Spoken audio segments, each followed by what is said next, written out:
Dans une vallée encaissée, il y avait un village. Dans ce village, il y avait une maison.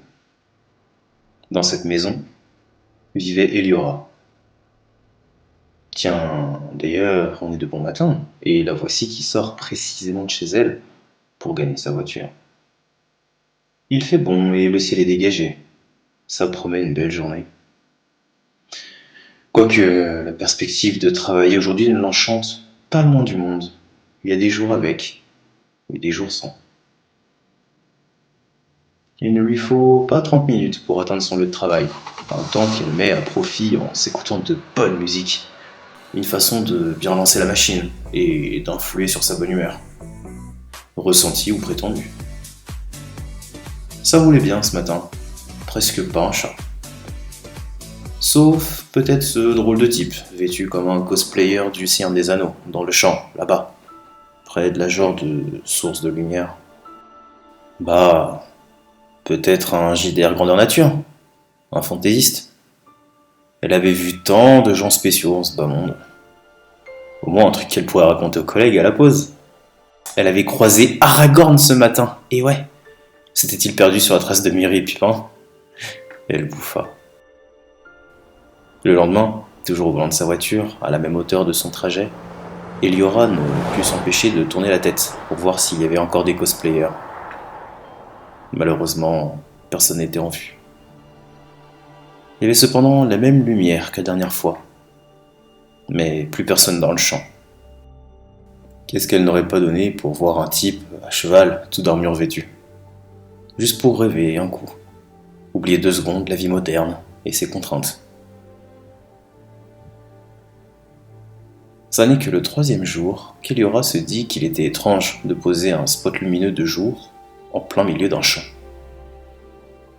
Comme la météo était capricieuse, ce matin, un ciel gris et du brouillard voilaient la visibilité. Elle s'était levée plus tôt pour aller voir la source en question, mue par une curiosité mystérieuse et qui, pour ce genre d'affaires, ne lui ressemblait pas beaucoup. Elle roulait donc ce matin avec un mélange d'avidité et de sérénité. La logique voulait qu'elle ne trouvât qu'un stupide néon au milieu de rien. Ou, sur un malentendu, c'était un feu provisoire, et aujourd'hui il n'y aurait plus de trace de quoi que ce soit. Et pourtant si. Il avait bien un halo brillant de blanc éclairant la brume là-bas. C'était bien là. Rangeant sa voiture avec soin sur le côté, elle vérifia bien que la route fut vide et sortit hors de l'habitacle pour mâcher vers la lumière. À son approche, le brouillard était tel qu'il ne pouvait voir au-delà de sa main tendue. La fraîcheur du matin perçait son pull, et sous ses pieds, les gouttes de rosée scintillaient comme si les étoiles de matin n'étaient plus incrustées dans la voûte céleste, mais bien au sol, comme une inversion des mondes.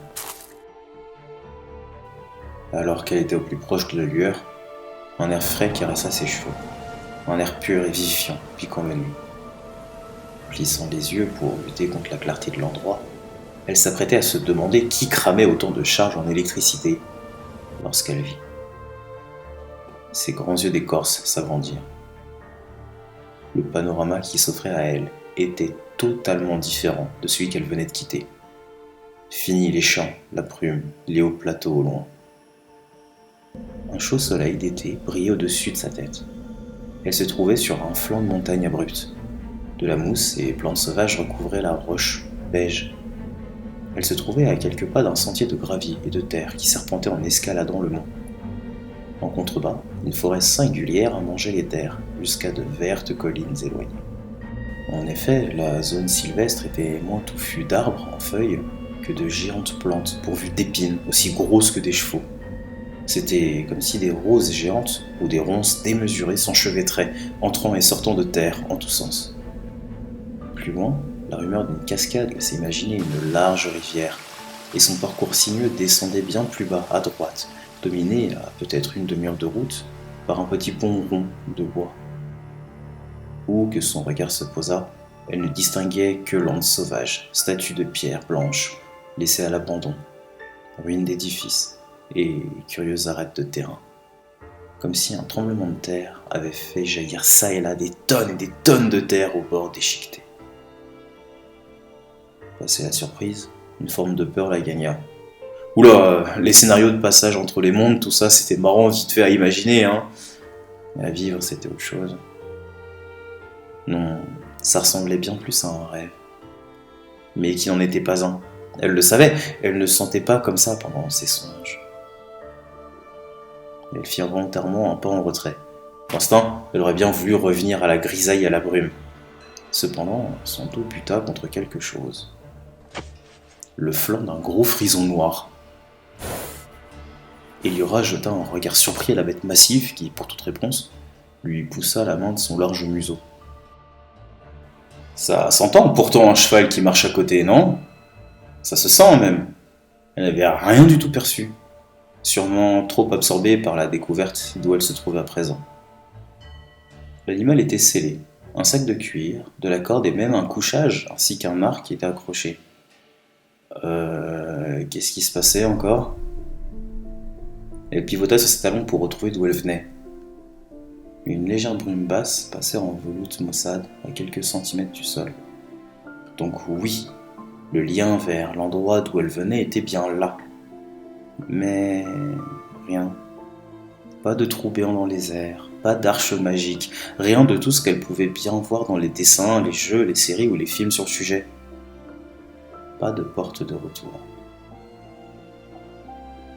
Eliora s'apprêtait à céder à un mélange de panique totale et d'excitation étrange, lorsque le cheval lui redonna un petit coup de pif sur le coude. Et qu'est-ce qu'il pouvait bien lui vouloir, lui encore? Non mais imaginez la scène. La jeune femme, avec son pull, ses leggings noirs, avec une jupe pourpre, des bottines de cuir, son portable, parachutée dans un environnement visiblement sauvage, avec un cheval prêt pour l'aventure qui cherchait son attention. Très bien mon gros, qu'est-ce que tu me veux? Le frison s'assura qu'il avait bien son attention, puis lui tourna le dos et s'en alla marcher un peu plus loin, prenant le chemin qui descendait vers la forêt de ronces et d'arbres. Quoi, c'est parce que j'ai dit que t'étais gros, c'est ça? Poude pas, hé! Comprenant qu'il voulait l'emmener quelque part, la femme emboîta le pas à l'animal. Puis elle se rappela qu'elle devait aller pointer au taf. Puis elle dut faire face à un choix.